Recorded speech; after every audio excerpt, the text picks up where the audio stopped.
So, blessed day, everyone. I am Elechi Sagot, and this is the continuation of the discussion about the contemporary literature, and I will be going to discuss the lesson 3, which is the contemporary drama. For today's discussion, our objectives are at the end of the lesson, the students should be able to first, analyze the importance of drama and its corresponding types.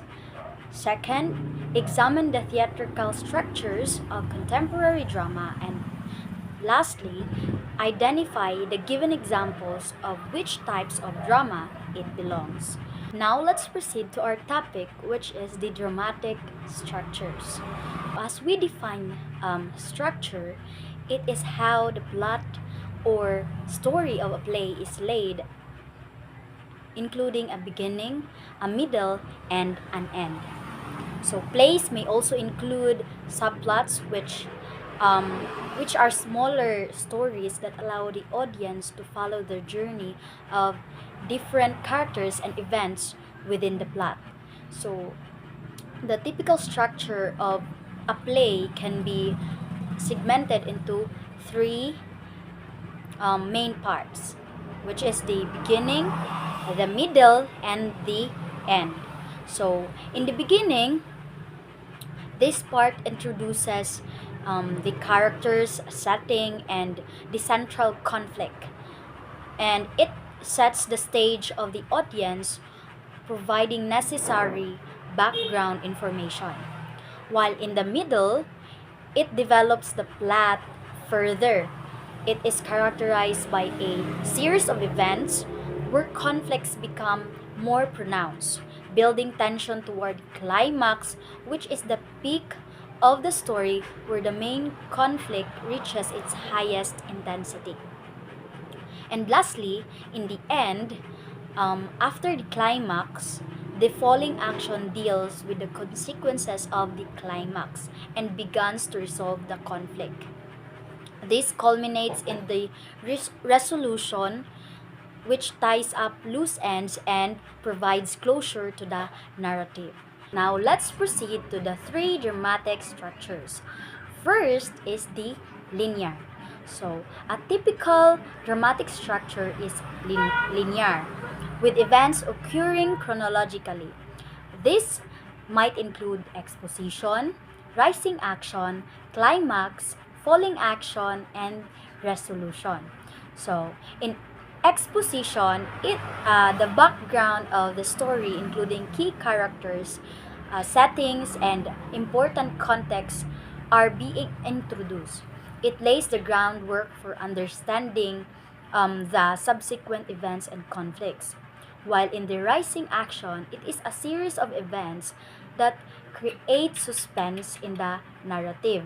During this phase, a series of events unfold that build tension and develop the main conflict.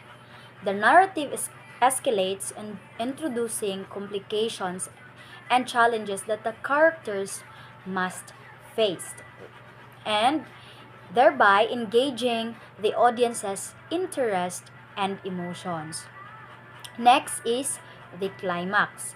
This is a pivotal or crucial moment in the story where the tension and suspense reach their peak. So the climax represent the turning point in the narrative, often resulting in a significant change for the protagonist or the resolution of the central conflict.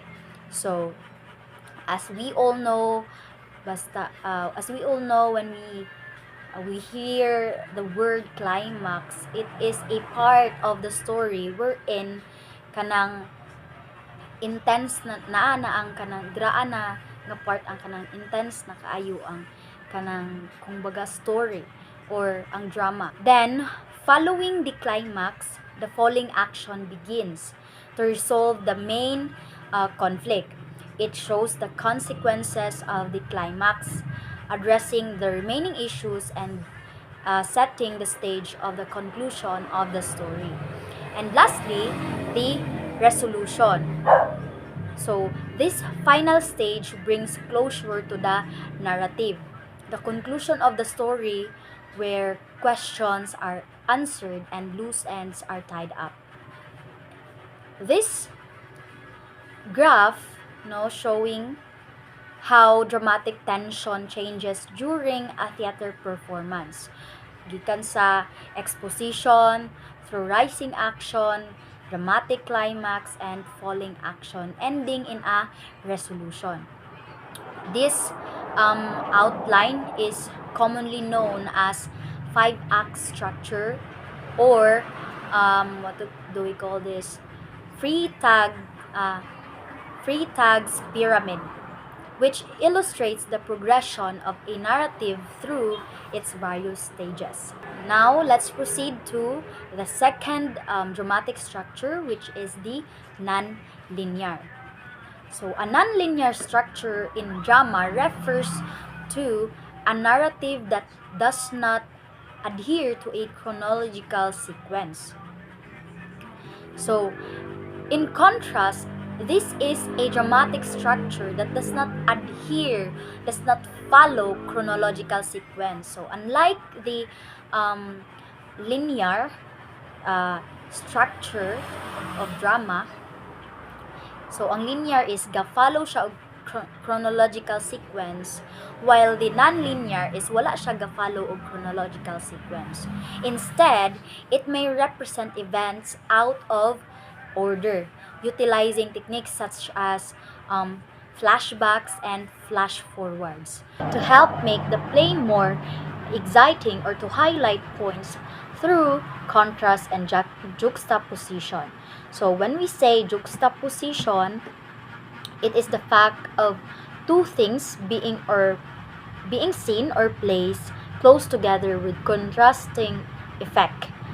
For example, good and evil, life and death, young and old, present and past, and so on. And lastly is the cyclical structure.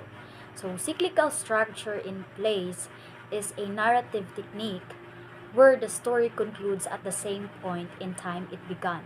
So it follows a circular pattern where the story ends in a way that connects back to the beginning. So when with the play ending at the same time as it began. This can be exciting for the audience as they try to work out how the character ended up in the position they see at the start of the play.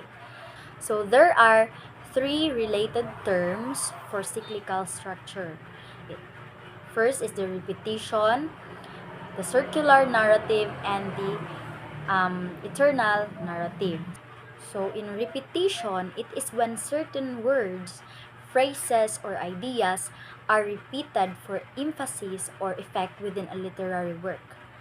So, while the circular narrative is a storytelling technique where events are presented in chronological order but end up looping back to an earlier point in time, forming a closed loop.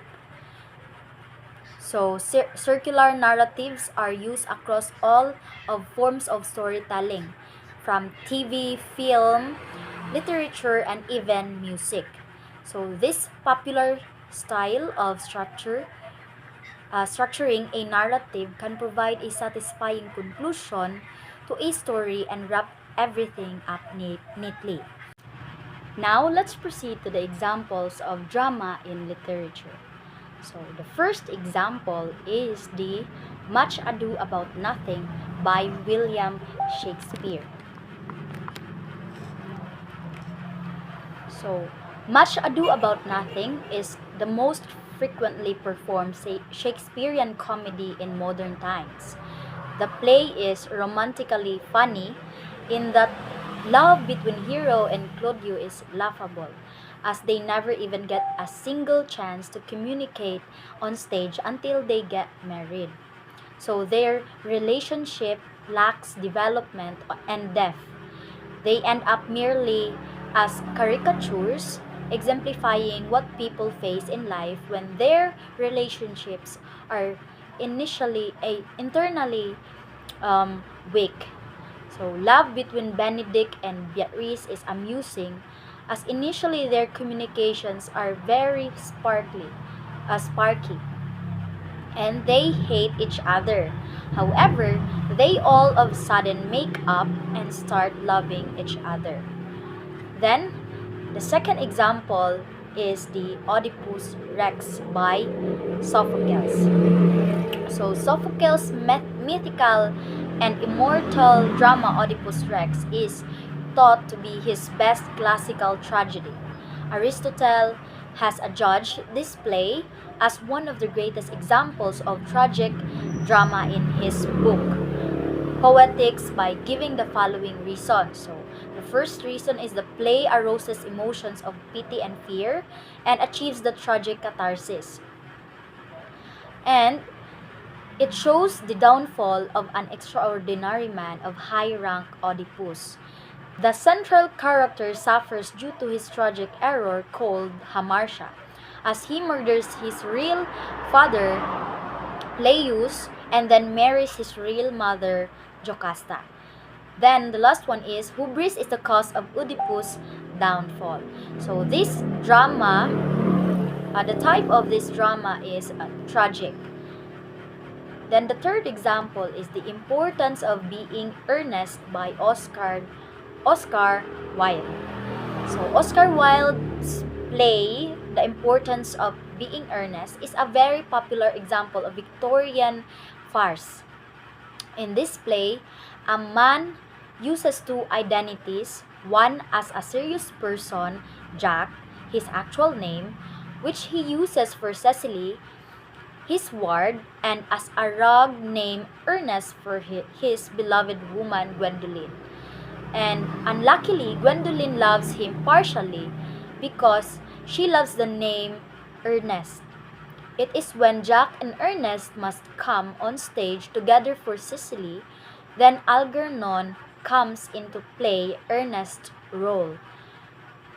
And his ward immediately falls in love with the other Ernest. Thus, two young women think that they love the same man, an occurrence that amuses the audience. And the last example is the Hares by Henry James. So the Hares is based on Henry James' novel The Washington Square. Directed for stage performance by William Wheeler, this play shows an ungraceful and homely daughter of a domineering and rich doctor. She falls in love with a young man, Maurice Townsend, and wishes to elope with him, but he leaves her in the lurch. So the author creates melodrama towards the end when Catherine teaches a lesson to Maurice and leaves him instead. So now let's proceed to the function of drama. So drama is one of the best literary forms through which dramatists can directly speak to their readers or the audiences, and they can receive instant feedback of audiences. So drama really serves as a powerful literary form that allows dramatists to communicate directly with their audiences. So many playwrights utilize their characters as vehicles to express their thoughts and values, similar to how poets employ personas and novelists use narrators. So this enables a dynamic interaction between the creators and the audience, enriching the overall experience of the play. Then, since drama uses spoken words and dialogues, thus language of characters plays a vital role, as it may give clues to their feelings, personalities, backgrounds, and change in feelings. So, in drama, the language and dialogues of characters are really crucial as they reveal insights into their emotions, personalities, and backgrounds.